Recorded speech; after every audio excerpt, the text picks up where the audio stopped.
Hello नमस्कार। फिर से मैं आपको आमंत्रित देता हूँ मेरा वीडियो देखने में।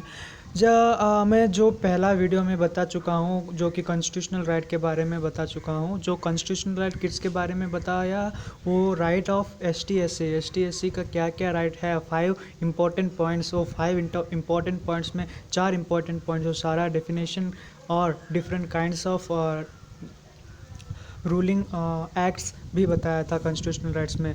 जो कॉन्स्टिट्यूशनल राइट्स किस में आता है, right of ST and SC, जो कि नीच भाव दिखाते हैं ना उन लोगों का राइट्स क्या क्या है जो कि कॉन्स्टिट्यूशन में दर्ज है।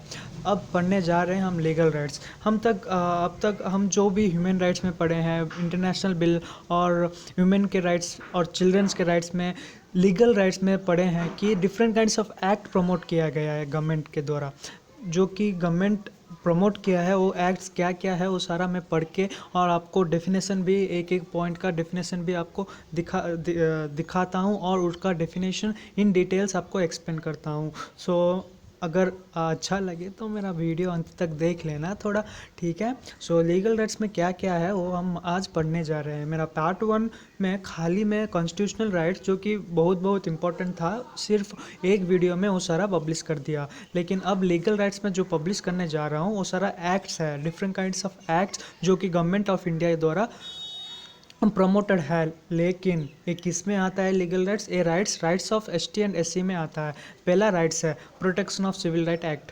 Protection of civil right act, इसमें क्या है, हर एक व्यक्ति को हम रिस्पेक्ट के साथ, आदर के साथ उनका अनटचेबिलिटी नहीं रखना चाहिए, उनके पास छुआछूत नहीं रखना चाहिए। वही इस राइट में दर्ज किया गया है।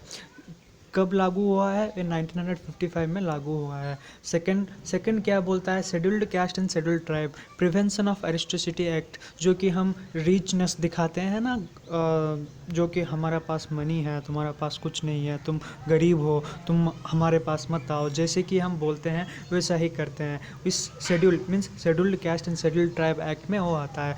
कब लागू हुआ था, वो 1989 में लागू हुआ था।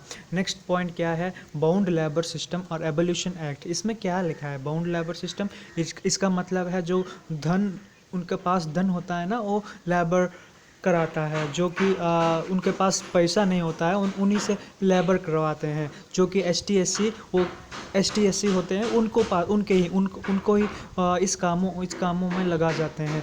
वही हमको नहीं करना चाहिए। जैसे कि इसीलिए ये एक्ट पब्लिश किया है। कब पब्लिश किया गया है, 1976 में पब्लिश हुआ है। इसके बाद है minimum wage act. What is minimum wage act? Minimum wage act में क्या बोलता है, जैसे कि हम जानते हैं कि बहुत सारे बिजनेसमैन होते हैं, वो कि हर मीन्स इन टाइम उनको पैसा नहीं देते हैं, वही इस मिनिमम वेज एक्ट कहलाते हैं। जब कब हुआ था ये, 1948 में हुआ था। 6 नंबर पॉइंट, 7वां पॉइंट क्या है, लीगल सर्विस अथॉरिटी एक्ट। मैं आप खाली एक्ट पढ़ के जाऊंगा, आप अपना डेफिनेशन इसमें लिखा गया है, एक एक डेफिनेशन चुन चुन के पढ़िए और एक एक डेफिनेशन नोट्स भी कीजिए, क्योंकि ये मेंस रिलेटेड है।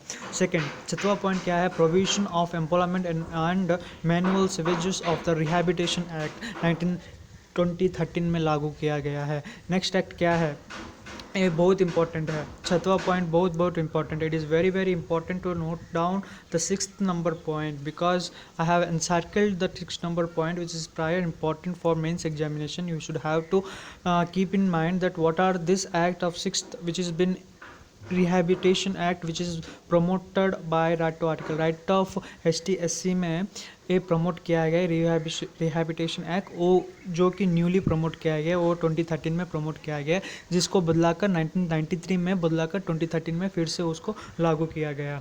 सेकेंड, 7th नंबर पॉइंट क्या करता है, central education system reservation and admission act. इसमें क्या है, रिजर्वेशन, हमको उनका पढ़ाई में भी रिजर्वेशन देना चाहिए और छूट देना चाहिए। जैसे कि हम जानते हैं 15% for student belonging to SC, जो कि शेड्यूल्ड कास्ट है, और 7.5% टू ST शेड्यूल्ड ट्राइब है। So scheduled tribes and other traditional forest developers recognization field. So tribal मतलब क्या है, जो कि जंगल में रहते हैं, उनका एजुकेशन सिस्टम कैसा रहता है, बहुत कम रहता है, बहुत कुछ नहीं रहता है। मेरा मतलब से कुछ भी नहीं रहता है, क्योंकि मैं भी उस जगह से रिलेटेड हूँ। So scheduled tribes and other forest developer act कब लागू हुआ था, 2006 में लागू हुआ था। सो 9th नंबर पॉइंट क्या कहता है, provision of panchayat extension of scheduled area act 1996 PESA। Very very important है 9th नंबर पॉइंट, नोट कीजिए और अपना बुक में और नोट्स में लिख लीजिए। सो अब मैं लास्ट नंबर पॉइंट जो कि 10th नंबर पॉइंट डिस्कस करने जा रहा हूँ वो कि Indian forest act, forest conservation act, state act related to prevention of alienation and restoration of land belonging to the S T in some states such as provision of land revenue code. And last number point जो कि 10th number point में आता है वो है state act regulating money leading to ST. ये सारा मैं पढ़ चुका हूँ और आप मैं समझ चुका हूँ कि आपको भी अंडरस्टैंड हो गया, क्योंकि ये सारा मैं Laxmikanth, very very important I am saying, ये सारा मैं लक्ष्मीकांत से नोट करके इस पीडीएफ के द्वारा आपको एक्सप्लेन कर रहा हूँ। सो अंत तक तो देखना पड़ेगा। धन्यवाद, थैंक यू।